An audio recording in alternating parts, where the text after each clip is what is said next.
అన్నింటికీ రేపు BC JAC పోటీ చేయబోతా ఉంది. ఈ బీసీ బిడ్డలను రంగంలోకి దింపి ఎన్నికల కురుక్షేత్రంలో దింపబోతా ఉంది. నువ్వు వేసే బిచ్చ మాకేమక్కర్లేదు. మీరట 6% ఉన్నారు, పిడికెడు మంది లేరోడు మనకట డేకిట నిన్నది పడ్డాట. మనం నీకు మా బీసీ బిడ్డలు ఏదో పండుగలో పదంలో చేసుకున్నప్పుడు సాగ వెళ్తే కింద వచ్చింది సరిపోతుంది. మీకు సరిపోతుంది. మీకు మీరు మమ్మల్ని అనుకుంటారా?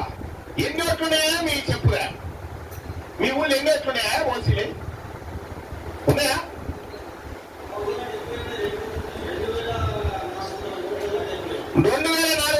ఓట్లల్లో ఆల్రెడీ 70 ఓట్లు. మన ఏమున్నాయి? వార్డు మెంబర్లను గెలుస్తారా? ఏమంటున్నా వాళ్ళ ఓట్లు వాళ్ళు వేసి కూడా వార్డు మెంబర్లను గెలుస్తారా? గతంలో మన నాయకులు బీసీ నాయకులు 30-40 ఏళ్ళు బట్టి మనల్ని ఇట్లా ఒడివైతే అమ్ముకొచ్చింది. ఏదంటే అన్నే ఏ అంగట్లో దొరికితే అంగట్లో అమ్ముకొచ్చింది. మనలా బీసీ ఉద్యమాన్ని నమ్ముకొచ్చిరు, బీసీలను నమ్ముకొచ్చిరు. ఎవరి రోజుల పరివారం చేసుకుంటూ వెళ్ళిపోయారు. ఇలా అందరు పదవుల కోసం పాకులాడుతూ ఉంటారు. ఒక పదవి వస్తే చాలు, ఒకటి ఇది వస్తే చాలని. ఇలా తిమ్మార్ మల్లన్న ఎమ్మెల్సీ పదవి వస్తే నీ పదవిని మీకు పక్కన మారేసి నాకు నా బీసీలు కావాలి, నా బిడ్డల బతుకులు మారాలని తిరుగుతా ఉన్నాడు తిమ్మార్ మల్లన్న.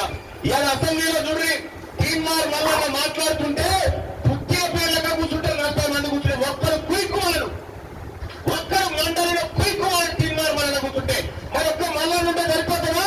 ఈ జైరాబాద్ నుంచి ఇంకో బీసీ బిడ్డ పోలాల్సిన బాధ్యత మనకు లేదా అని చెప్పి నేను తెలియజేస్తా ఉన్నా. మీరు రాసి పెట్టుకోండి. నేను హెచ్చరిస్తా ఉన్నా అగ్రవర్ణ పార్టీలకు, అరే మీ పార్టీలు ఎప్పటికైనా మాకు కిరాయిలే, మీ పార్టీలు ఎప్పటికైనా మాకు కిరాయిలే. మా పార్టీ, మా బీసీ పార్టీ అతి త్వరలో ఈ కాళ్ళ ముందుకు వస్తుంది. అప్పుడు ఆడుకుందాం బిడ్డ ఆట. ఎట్లా ఆడన్నా ఈ రాష్ట్రంలో ఉన్నటువంటి బీసీలు, మరీ ముఖ్యంగా ముదిరాజులు, పట్టశాలులు, గౌళ్ళు, లింగాయతులు అందరినీ కూడా ఏకతాటి మీదకి తీసుకొచ్చి ఎంపీసీలతో కలిసి, మైనార్టీ సోదరులతో కలిసి, ఎస్సీ ఎస్టీ సోదరుల చేయి పట్టుకుని తెలంగాణ రాష్ట్రంలో బీసీల అధికారంలోకి రాబోతా ఉన్నాం. ఇవాళ 2025, వచ్చే ఏడాది 26, ఆ తర్వాత 27, 2028లో బీసీ ముఖ్యమంత్రి తెలంగాణ రాష్ట్రానికి ఉంటారు. అక్కడ ఏం జరుగుతా? రేపు ఎట్లాగో డీలిమిటేషన్ లా జైరాబాద్ నియోజకవర్గం జనరల్ అవుతుంది. ఈ జనరల్ స్థానంలో మన బీసీ బిడ్డలు ఇవ్వవచ్చు, మన ఎస్సీలు ఇవ్వవచ్చు, మన ఎస్టీలు ఇవ్వవచ్చు. గీతం తీసుకున్నాం అమ్మా.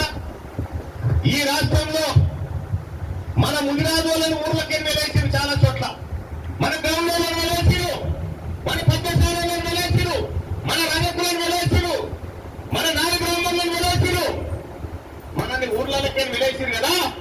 మన మాలోళ్ళని వెలేసిరు, మన మాది వాళ్ళని వెలేసిరు, మన లంబాల వాళ్ళని వెలేసిరు కదా.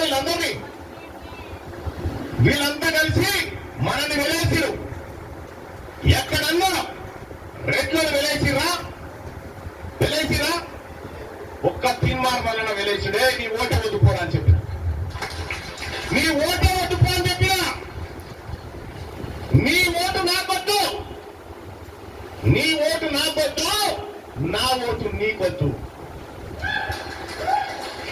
నీ ఓటు నాకొద్దు, నా ఓటు నీకొద్దు. నేను నిన్ను ఓటు అడిగితే, నేను నచ్చినంత లెక్క. నువ్వు నన్ను ఓటు అడిగితే నేను బీసీ తల్లి రొమ్ము పాలు దాగి పెరిగినటువంటి బిడ్డను నా జాతి కోసం, నా ప్రజల కోసం, నా పేద వర్గాల కోసం, వాళ్ళ బతుకులు మార్చడం కోసం తిరుగుతా ఉన్న తప్ప ఇంకొకటి కాదు. సోదరులారా, ఇలా తిమ్మార్ మల్లన్న బీసీ లడాయి చేపట్టినప్పుడు 20-30 ఏళ్ల నుంచి మనోళ్ళు ఉద్యమాలు చేస్తూనే ఉన్నారు కదా. ఎన్నడన్నా బీసీల మధ్య ఈ చర్చ జరిగిందా? ఎక్కడైనా బీసీల మధ్య చర్చ జరిగిందా? ఒక్క మీ బిడ్డ తిమ్మార్ మల్లన్న బయటికి వచ్చి గర్జించడం ప్రారంభించినప్పటి నుంచి తెలంగాణ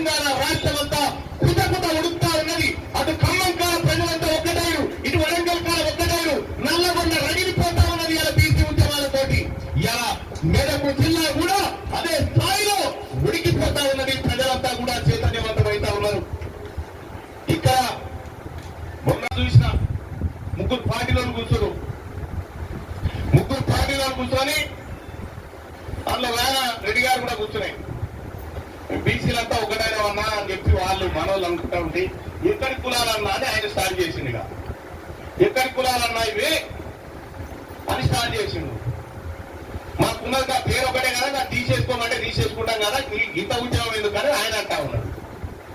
అలా మన బీసీ ఆయన తెలివితాలు ఆయన ఏమన్నాడు ఎరికేనా, నువ్వు పేరెందుకన్నా తీసేసుకున్నావు, ఇక్కడ నలుగురు అన్నాం కదా, ఈ నలుగురు రాసి ఒక దగ్గర వేసి తెలుసా మనం బతుకున్నావా అన్నాడు. అన్న ఎట్లయితే నాకు 60 ఎకరాలు ఉండేది ఆయన. ఇదేనా పోయి పంచాయతీ. రేపు బీసీ ప్రభుత్వం ఏర్పడ్డ తర్వాత ల్యాండ్ సీలింగ్ యాక్ట్ తీసుకొచ్చి ప్రతి బీసీ బిడ్డ ఇంటికి 2 ఎకరాల భూమి పట్టా కాగితం పంపించబోతా ఉంది తెలంగాణలో బీసీ ప్రభుత్వం. ల్యాండ్ సీలింగ్ యాక్ట్ తెస్తా ఉన్నాం. టీవీ నరసింహారావు తీసుకొచ్చినటువంటి ల్యాండ్ సీలింగ్ ఆ ఫైలు మళ్ళా కదిలిస్తాం. ఆ ఫైల్ నుంచి మా పేద వర్గాల బిడ్డలకు ఇంటికి 2 ఎకరాల భూమి వచ్చేటువంటి హక్కు ఉంది, పరిస్థితి ఉంది. అది తీసుకొస్తాం రేపు పొద్దుగాలని చెప్పి తెలియజేస్తా ఉన్నా.